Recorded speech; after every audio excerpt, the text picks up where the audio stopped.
آج کی تاریخ میں ہم محمد صلی اللہ علیہ وسلم سے بھی نہیں مانگ سکتے. باقی لوگ کو تو چھوڑو، سنت اور باقی بابا لوگ کو چھوڑو، محمد صلی اللہ علیہ وسلم کو بھی ماننا ہمارے لیے حرام ہے. جو شخص مر چکا ہے ہم انہیں عزت کرتے ہیں، محمد صلی اللہ علیہ وسلم سے محبت کرتے ہیں، ان سے پیار کرتے ہیں، لیکن ان کی پوجا نہیں کرتے. حضور کو یہ سمجھنا معاذ اللہ کہ زندہ نہیں، استغفر اللہ، خاک میں مل گئے. ارے خدا تجھے خاک میں ملا دے. مصطفیٰ کی بے ادبی کرنے والے، تمہیں خبر نہیں کہ انبیاء کے جسم کو زمین کھا نہیں سکتی، شہداء کے جسموں کو نہیں کھاتی، اولیاء کے جسموں کو نہیں کھاتی. تم انبیاء کی بات کرتے ہو اور پھر سید الانبیاء کی بات کرتے ہو. حدیث پاک میں ہے، امام احمد بن حنبل نے روایت کیا، امام حاکم طبرانی نے، حاکم نے کہا حدیث صحیح الاسناد، کہ حضرت ابو ایوب انصاری رضی اللہ آقا علیہ السلام کی قبر مبارک پر گرے پڑے ہیں، قبر مبارک پر لپٹے رو رہے ہیں. پیچھے مروان بن حکم آ گیا اور مروان نے دیکھا کوئی شخص حضور کے مزار پر لپٹ کے رو رہا ہے.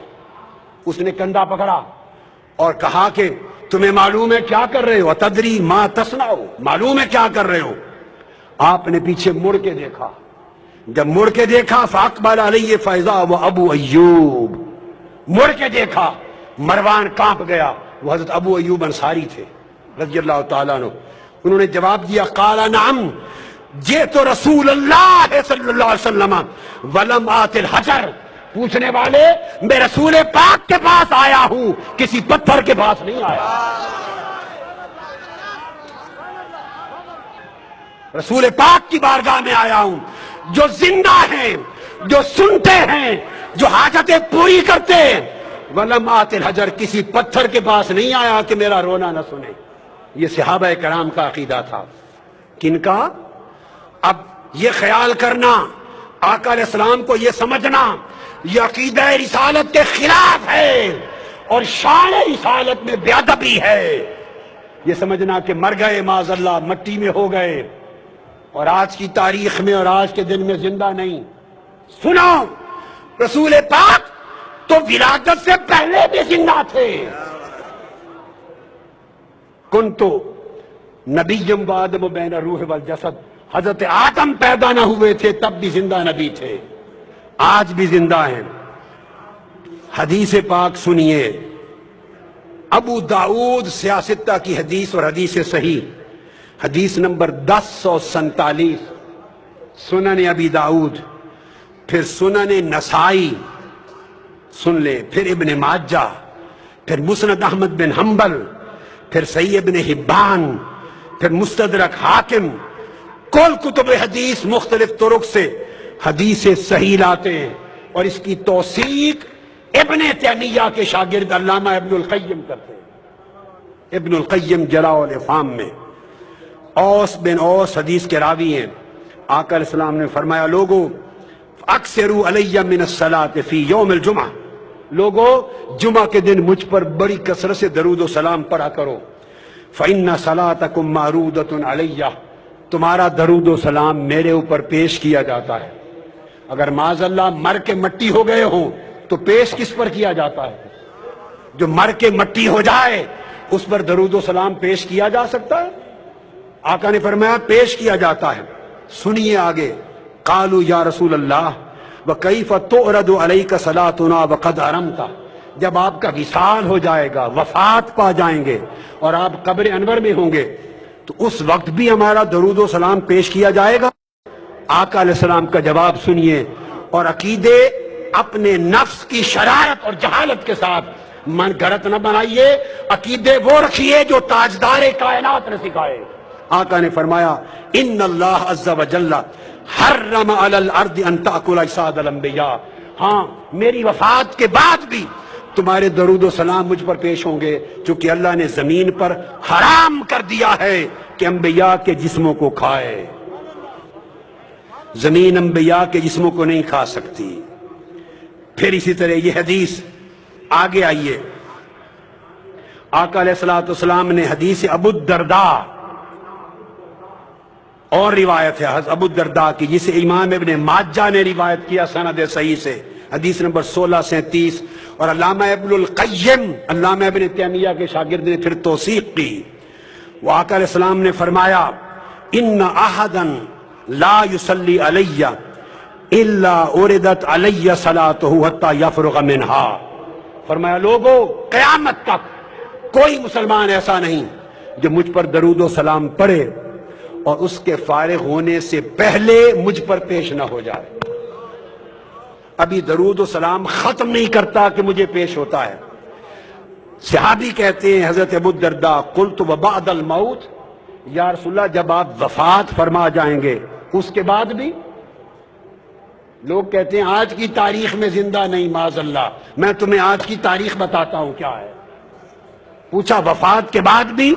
آقا نے فرمایا قال ان اللہ حرم علی الارض ان تاکل اجساد الانبیاء فنبی اللہ حی یرزق، فرمایا ہاں وفات کے بعد بھی زمین پر حرام کر دیا ہے کہ اللہ کے نبی کے جسم کو کھائے۔ اللہ کا نبی قبر میں زندہ ہوتا ہے، اسے قیامت تک رزق دیا جاتا ہے۔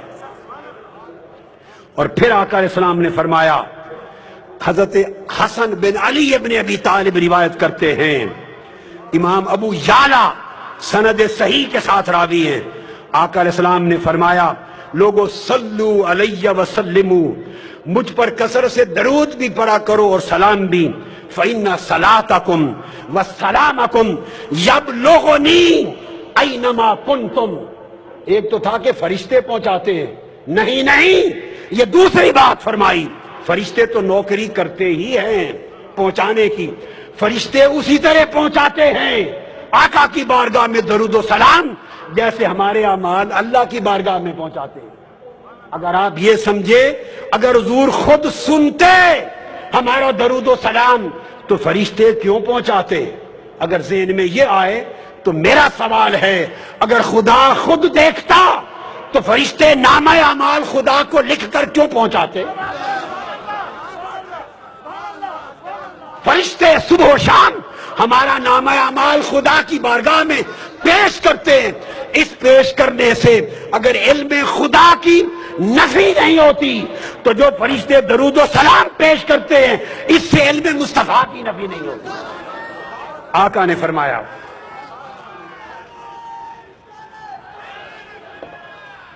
آقا علیہ السلام نے فرمایا مجھ پر درود و سلام کی کثرت کرو، اس لیے کہ تمہارا درود اور تمہارا سلام خود پہنچتا ہے مجھ پر جہاں بھی ہوتے ہو۔ ارے بمبے والو، بمبئی سے مصطفیٰ پہ درود و سلام پڑھو گے، خدا کی قسم گنبد خضرا میں مصطفیٰ خود سنتے ہیں۔ میں سند کے ساتھ کہہ رہا ہوں، سند کے ساتھ آقا خود سنتے ہیں۔ آقا نے فرمایا صلو علیہ، دوسری روایت حضرت سعید بن ابی سعید عن ابی ہریرہ رضی اللہ تعالی عنہ فرمایا صلو علیہ فإن صلاتکم تبلغنی حیثما کنتم، کثرت سے درود پڑھو، تم جہاں بھی ہو کائنات کے جس گوشے میں تمہارا درود ڈائریکٹلی مجھے پہنچتا ہے، براہ راست پہنچتا ہے۔ اور آقا علیہ السلام نے تو یہاں تک فرما دیا، حدیث پاک حضرت ابو ہریرہ راوی ہیں، سنن ابی داؤد اور مسند احمد بن حنبل، حدیث صحیح، فرمایا ما من یسلم علیہ الا رد اللہ علیہ روحی حتی رد علیہ السلام، کائنات کی عرضی پر جہاں بھی کوئی مسلمان مجھ پر سلام پڑھتا ہے، درود و سلام پڑھتا ہے، آقا نے فرمایا الا رد اللہ علیہ روحی، اللہ نے میری روح میرے جسم میں واپس لوٹا دی کی ہوئی ہے، میری روح میرے جسم میں واپس بولیے لوٹا دی ہوئی ہے۔ میں ہر سلام کرنے والے کو سن کر خود جواب دیتا ہوں۔ اگر آپ کے ذہن میں ایک لطیف علمی بات اور ذوق کی بات کا خیال آئے، لوٹا کیوں دی؟ اگر لوٹانی تھی تو نکالی کیوں روح پاک، اور نکال لی تو لوٹا کیوں دی؟ سنو غور سے، نکالی اس لیے تاکہ ہر نفس پر ایک بار موت کا ذائقہ سچا ثابت ہو جائے۔ کل نفس ذائقۃ الموت، موت کا ذائقہ چکھنا بولیے ثابت ہو جائے آقا علیہ السلام نے بھی چکھا. اب میرا وجدان کچھ اور کہے گا. کوئی کہے گا کہ موت کا ذائقہ چکھا, اور میں کہوں گا نہیں, موت مصطفیٰ کے لبوں کو چکھنے کے لیے آئی. ہائے ہائے, اس لیے روح نکلی. اب سوال پیدا ہوتا ہے کہ لوٹا کیوں دی؟ قرآن کا قاعدہ ہے, نص قرآن سنیے. قرآن نے کہا وَلَلْآخِرَةُ خَيْرٌ لَكَ مِنَ الْأُولَىٰ. میرے محبوب, تیری آخرت اور تیری بعد کی گھڑی پہلی گھڑی سے بہتر ہوگی. میں 63 سال تک مصطفیٰ کے جسم میں رہتی رہی ہوں. 63 سال میں جسم مصطفیٰ میں رہی ہوں. تیرا وعدہ ہے کہ اب اس سے بہتر جگہ پہ جاؤں گی.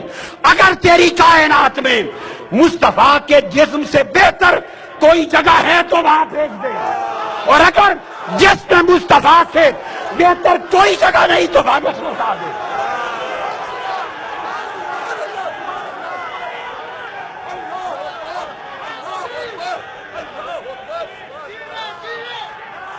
لا محالہ رحمت خدا نے جواب دیا ہوگا. رحمت خدا نے, روح مصطفیٰ مصطفیٰ کے جسم سے بہتر تو نہ فرش پر میرے پاس کوئی جگہ ہے, نہ عرش پر, نہ مکان پر, نہ لا مکان پر. مصطفیٰ کے جسم سے تو اعلیٰ جگہ نہیں. روح نے عرض کیا ہوگا باری تعالیٰ اگر جسم مصطفیٰ سے بہتر جگہ نہیں تو واپس لوٹا دے. حکم ہوا ہے روح مصطفیٰ پلٹ جا اور قیامت تک مصطفیٰ کے جسم میں رہے. اس لیے حضور جسمانی طور پہ بھی زندہ ہیں اور روحانی طور پر بھی زندہ ہیں.